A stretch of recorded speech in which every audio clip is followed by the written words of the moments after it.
哆啦 A 梦竟然变成了兔子，话说这也太可爱了吧？究竟是怎么回事呢？有个来自22世纪的列车大盗，名叫摩沙罗，他的爱好是收藏各个时代的列车。他的作案手法是先锁定目标，然后悄悄卸掉目标列车的车厢，再换上自己做的复制品。不过这次他在换车厢时被巡逻员发现，计划失败了。摩沙罗只好带着马仔们先撤退，但他可不会善罢甘休。大雄的爸妈要去喝喜酒，明天傍晚才能回来。他们叮嘱大雄要在家看好门，大雄保证他绝对不会踏出家门一步。但爸妈一走，他就和哆啦美开始密谋着什么。晚上，小伙伴们都带着行李聚集在大雄家院子里，他们都收到了一张神秘列车的车票，上面写着这是前往哆啦 A 梦生日派对会场的。所谓的神秘列车，就是指到达前都不知道目的地是哪里的列车。这时，大雄换了一身列车员的衣服，出现在大家面前。他说自己是神秘列车的司机。哆啦 A 梦觉得很奇怪，你不是要在家看家吗？随后，哆啦美拿出了道具——豪华列车组合。这个道具能把任何东西变成列车。哆啦美把道具安放在大雄的书桌上，按下启动键后，旁边的小羊公仔就说话了。他是列车员，也是负责教大雄怎样开列车的老师。随着一阵彩虹光波，大雄家拔地而起，长出了轮子和天线，还有车灯，变成了野比号特快列车。大雄车长检查了小伙伴们的车票后，才让他们上车。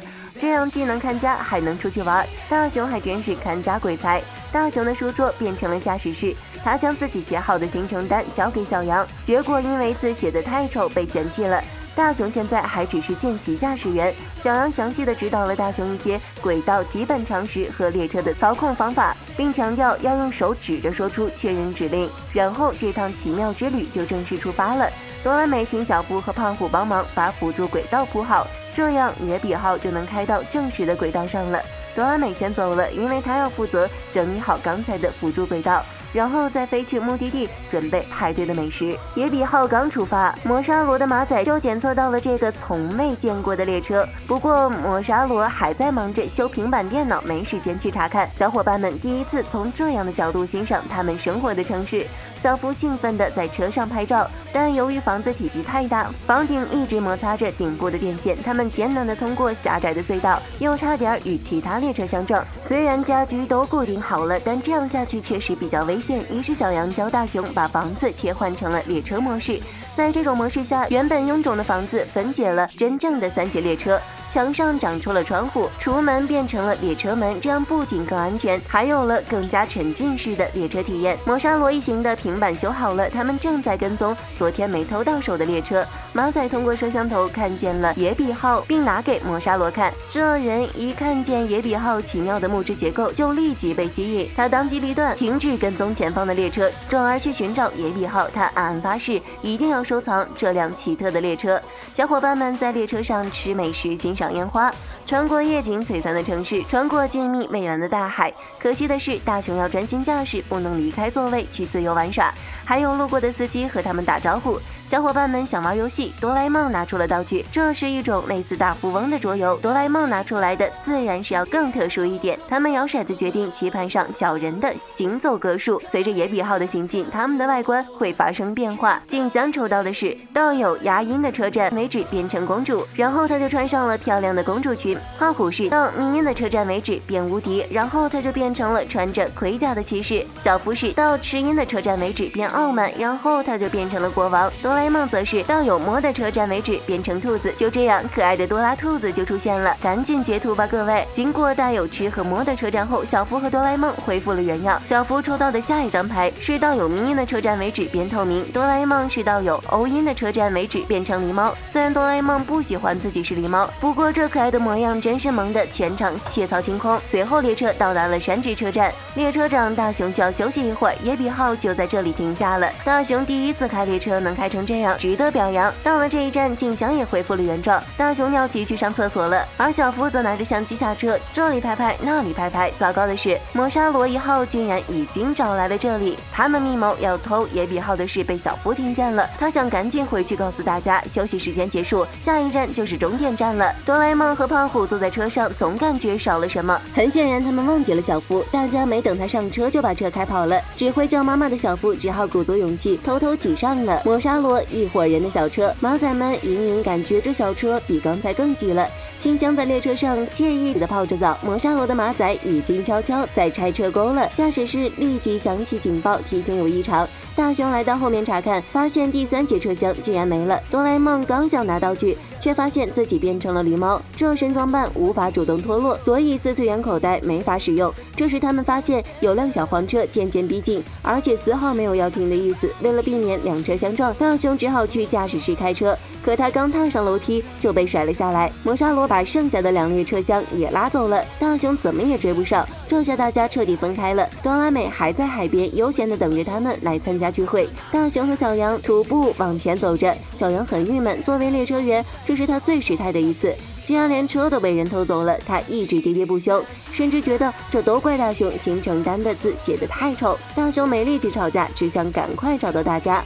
这时小羊闻到了可疑的味道，他们一路找过去，发现了一个秘密轨道，顺着轨道一路走，他们发现了一个很大的废弃车站。这里看起来是死路一条，但小羊觉得没有岔路口的地方却有手柄，很可疑。果然拉动手柄后，这面墙反转了过来，一道发着光的门出现在他们眼前。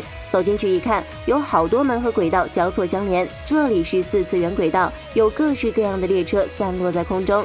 小羊推测这里将各个时代和场所都连接在了一起。继续往前走，他们来到了磨砂罗的大本营，这里陈列着他从各个时代各个地方偷来的列车，就连水里也有22世纪海中新干线。随着一阵轰鸣声，野比号出现在他们面前，磨砂罗正指挥着马仔将他的新收藏品陈列起来。得到了这么完美的藏品，他非常兴奋，惬意的窝在沙发里喝起了茶。哆啦 A 梦他们都被关进了透明泡泡里，磨砂罗很嚣张的告诉他们自己是来自未来的列车收藏家，这里就是他的列车收藏室。胖虎指责他根本就是个小偷，磨砂罗却大言不惭地说自己是用复制品交换的，不过这次的行动是临时决定的，所以没来得及做复制品。这时透明的小夫躲在马仔身后，偷听不小心发出了声音，差点被发现。好在这马仔不是很聪明的样子，磨砂罗一点也不怕让他们知道这些，因为一旦他们被送回原来的时代，关于这里的记忆在2-3天内就会消失。磨砂罗下令把哆啦 A 梦这个狸猫送到森林里去，